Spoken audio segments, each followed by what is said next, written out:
யோ Philips, ஏன் இப்படி உங்க மேல இருக்க மரியாதையை கெடுத்துக்கிறீங்க? இந்த ஒன் பிளேட் ட்ரிம்மரை வாங்கியிருந்தேன். இதில் என்னென்ன ஃபீச்சர்ஸ் போட்டிருக்காங்க அப்படின்னு சொல்லி பார்த்தீங்கன்னா, ஸோ இதுதான் அந்த யூனிக் ஒன் பிளேடு.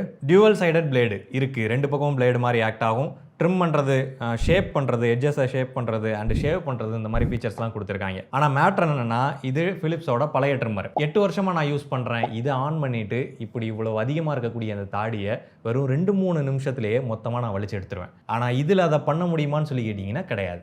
ரொம்ப ஸ்லோவாக இருக்குது, முடி அப்பப்போ போய் சிக்கிக்குது, அதெல்லாம் எடுத்து விட்டால் தான் ப்ராப்பராக நம்மளால் பண்ண முடியுது. இதெல்லாம் கூட விட்டுறலாம். முன்னாடி இன்னொரு விஷயம் போட்டிருக்காங்க, designed to cut hair not skin அப்படின்னு சொல்லிட்டு. நியாயமா இது? டெக்னிக்கலாக பார்க்கும்போது போட்டிருக்கிறது கரெக்டு, டிசைன் அப்படி தான் பண்ணியிருக்காங்க. ஏன்னா பிளேடு உள்ளுக்குள்ளே இருக்குது, அதுக்கு மேலே ஒரு பிளேட்டிங் வருது. அப்படின்றப்போ பிளேடு நம்மளோட ஸ்கின்ல படவே செய்யாது. ஆனால் அதை நம்பி ட்ரிம் பண்ண எனக்கு தான் தெரியும், முடிய பிடிச்சி இழுத்து ரத்தம் வந்தது. அண்ட் அது மட்டும் இல்லாமல் இந்த பிளேடோட மூவிங் பார்ட்டை வெளியில் இப்படி எக்ஸ்போஸ் ஆகிற மாதிரி கொடுத்துருக்காங்க. முடி ஈஸியாக போய் அதில் மாட்டிக்குது.